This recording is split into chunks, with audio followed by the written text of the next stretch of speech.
Goodwill Donor Services Forklift Operator. In order to operate a forklift at a Goodwill of North Georgia location, one must be at least 21 years old, have successfully completed their 90-day introductory period, and have obtained both a valid Georgia driver's license and a Goodwill forklift certification. Rules of conduct. You may not accept gifts, tips, or donations. All items brought by a donor are property of Goodwill. You may not sell or give away any item brought to the store.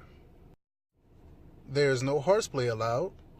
No food or drink is allowed while on duty in your area or on the sales floor. Employees may not shop in the store where they work, and stashing of any items for any reason is prohibited. It is an expectation that all employees will contribute to a safe workplace by following the Donor Services Safety Work Rules.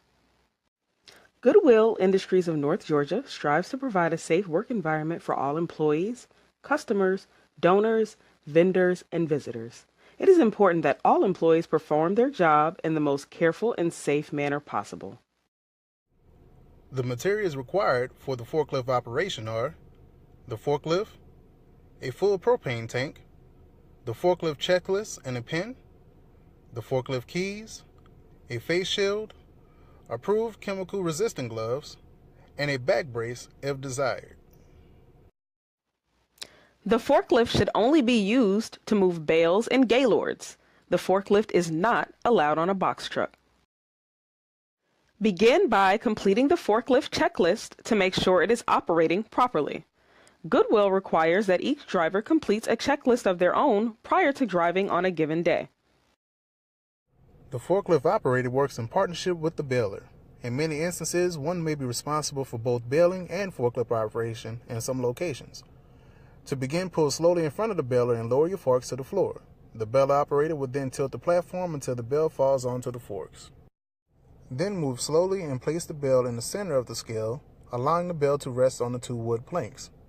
Once the bale is on the scale, check your area for safety, back away slowly, sounding your horn, lower your forks, set your parking brake, and turn the forklift off. Once the bale is weighed, position the forks under the bale and lift it off the scale. Check the area once again to make sure that it is safe to maneuver and move the bale to its designated salvage area. Following the pattern established by your site, place the completed bale in the proper place. And remember, bales are placed no more than 3 high. Move the forklift to a parking area. Once parked, be sure to follow through with the following 5 steps. Put the gear in neutral, apply the parking brake, lower the forks to the ground, tilt the forks forward, then shut off the engine and remove the key. When the bale truck arrives, the forklift operator will use the forklift to load the bales onto the truck. The forklift operator is responsible for checking the condition of the trailer to make sure that it will support the weight of the forklift. Also, the forklift operator will make sure that the tires are chocked and that the dock plate is secure. Be sure to note any existing damage to the trailer. After the inspection, if the operator feels uncomfortable with the condition of the trailer, the manager on duty should be notified immediately. If it is determined that the truck can support the weight of the forklift and the bales can then be safely loaded onto the truck. Management determines the number of bales to be loaded onto the truck. A minimum of 42,000 pounds and a maximum of 44,000 pounds can be loaded onto the trailer. Gaylords are large, heavy-duty cardboard boxes mounted on pallets used for any salvage other than RTW. Since the forklift is not allowed in the processing area of production, a pallet jack must be used to transport full gaylords to the scale area. The forklift is then used to place the gaylord on a scale to be weighed and to place it in its designated salvage area. The weight, content, date, and location are written on a label and attached to the gaylord.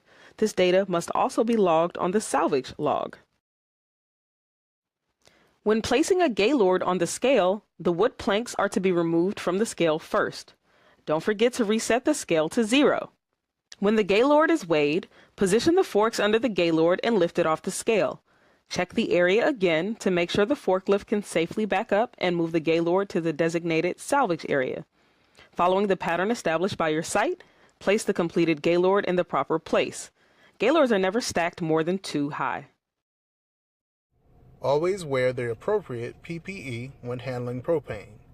Cut-resistant gloves and goggles are no substitute for required equipment.